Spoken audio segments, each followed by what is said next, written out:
I'm going to turn to the usual Alvin and just ask him what he really loved about this film. Yeah. I actually thought that the whole premise for the whole thing was really fascinating. The idea that we're 1,000 years in the future, this is post-apocalyptic, but not even like post-apocalyptic in the sense of like it's like all nuclear holocaust, but the Earth is mostly okay. You see man going primitive and trying to survive, and the aliens that had come to colonize the Earth are still around, but not in like a huge dominating presence. They're there. They do things. They're hanging out in Denver, basically. Yeah, they're hanging out in Denver, but it's not like they're not like these alien overlords. So there's some semblance of freedom for these people that are out and about doing their thing, and these aliens are rare enough that they can be considered to be either gods or demons, and they still reside in lore. So the whole premise I thought was really fascinating and a really good idea, and it was a really good foundation for a good story. My frustration was that they did not execute this well. What they took what should have been a really good movie and a really great idea, and they just let it fall apart. Well, there was the way they handled the language and the way the language barrier was interesting.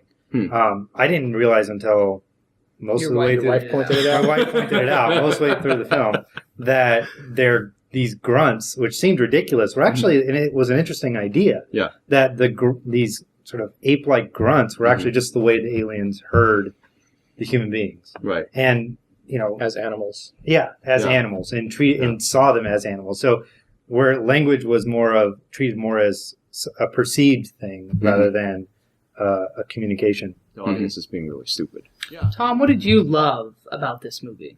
What did I love about Battlefield Earth? It took place in Colorado. I really like Colorado. It's a good state. Yes. Yeah. Yeah. Aspen, where the beer flows like wine. And the gold just lies upon the hills. In bricks. In bricks. Which is strange, because you would expect that all the gold would have been mined in Denver by now. You would think that. Yeah, I would think that. It's 1,000 years into the future. More gold has grown up. Right. Yeah. Right. Makes sense. Or just I should say it took place mostly in Colorado when they weren't jetting off to Texas or Washington or Kentucky. Washington, D.C. Road trip. Yeah. What else? A little bit of it takes place on the Cyclone's homeworld. Which is very purple. Very purple. I like the color purple. Yeah, and is apparently allergic to tears. The movie, The Color Purple? Yeah. I do like the movie The Color Purple. I also like the color purple. Purple. As in Prince. It's regal. It is very regal. It's a noble color. No. In fact, I'm not sure if I've ever seen you in purple, but I think you should. This is kind of purple. That's kind of purple. That's a very maroon. It's brown. Let's see. It's got hints of... It's brown. It's got a purple hue. Kelly Preston was in this movie, and she's pretty. Kelly Preston. Although this kind of ruined that for me a little bit. Yeah.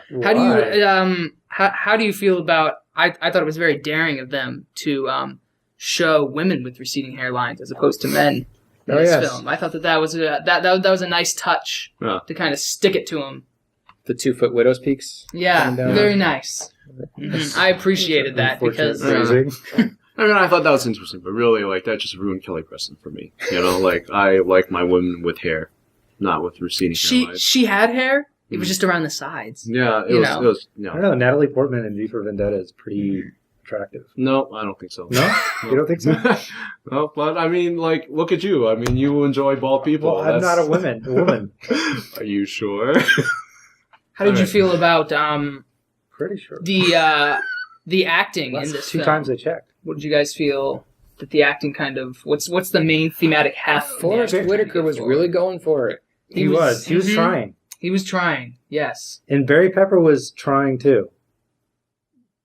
Not succeeding, but he was trying. Wait, which one was Forrest Whitaker? Forrest Whitaker was the second in command guy. Okay, got it. Okay, yeah. No, he was really good. Yeah, I really enjoyed when he lost his hand, I was convinced that he had lost his hand. His hand got shot off. I thought to myself... Is that because he couldn't see his hand anymore? That, and he looked over. When he looked over, he also could not see his hand. Yeah. Well, he did. And it was clear how he reacted. Yeah. That he was thinking, my hand is gone. He did hold up his arm and see a stump. Yeah. So I feel like John Travolta later on, when he loses his arm, took a cue from him and did the same, looking and seeing it gone. And made us feel that it was gone because he saw it was gone. Because he saw it was gone. Yeah. Yeah. Mm-hmm. that's really all we need. I mean, obviously they have some kind of problem with feeling in their appendages because Barry Pepper put that ball directly into his arm.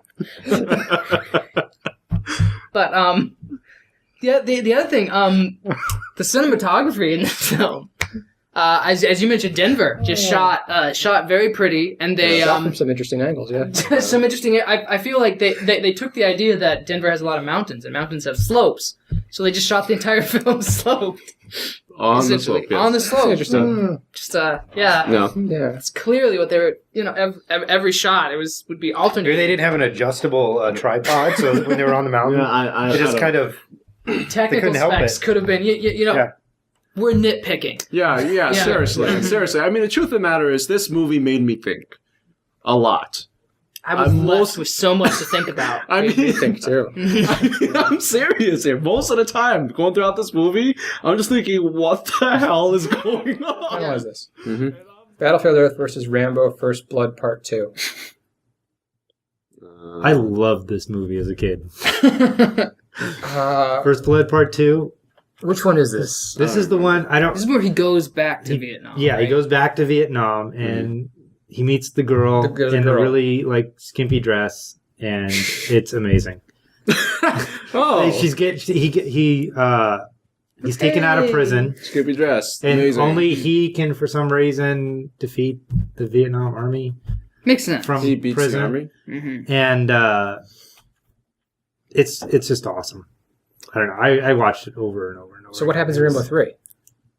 I don't think I ever saw Rambo 3. Isn't that the one when he's like in Iraq or Afghanistan? Afghanistan. Yeah, he's he's got to fight the dude to the helicopter. Yeah. The tank versus helicopter quandary. Oh, such a great scene. It's awesome. Yeah, and he's playing this sport with the Afghanis where they have like a sheepskin where they have to on horseback. They have to come by and pick it up, and it was like football on horseback.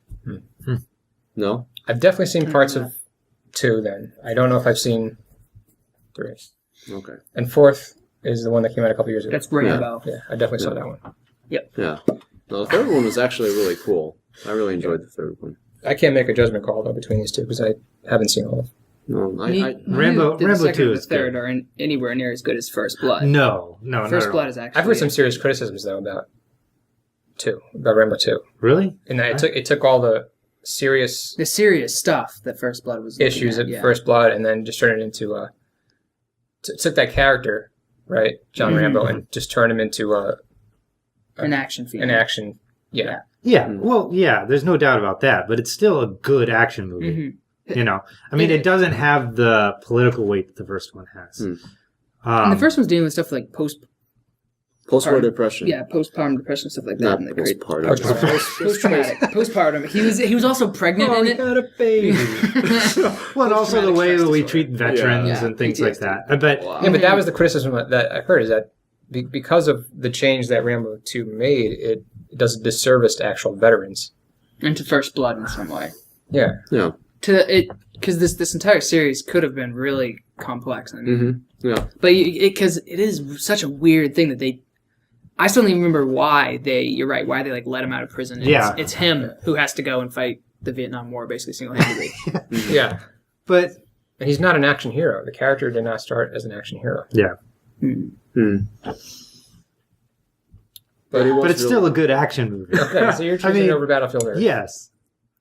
Yeah. I mean, it's a difference.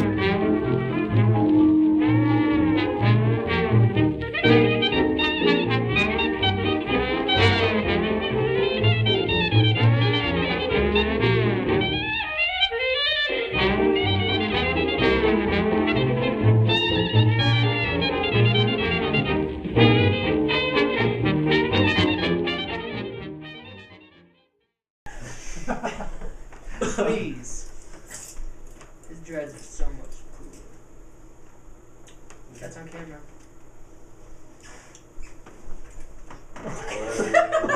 Now that's on the internet. There's a lot more than that on the internet. Whoa.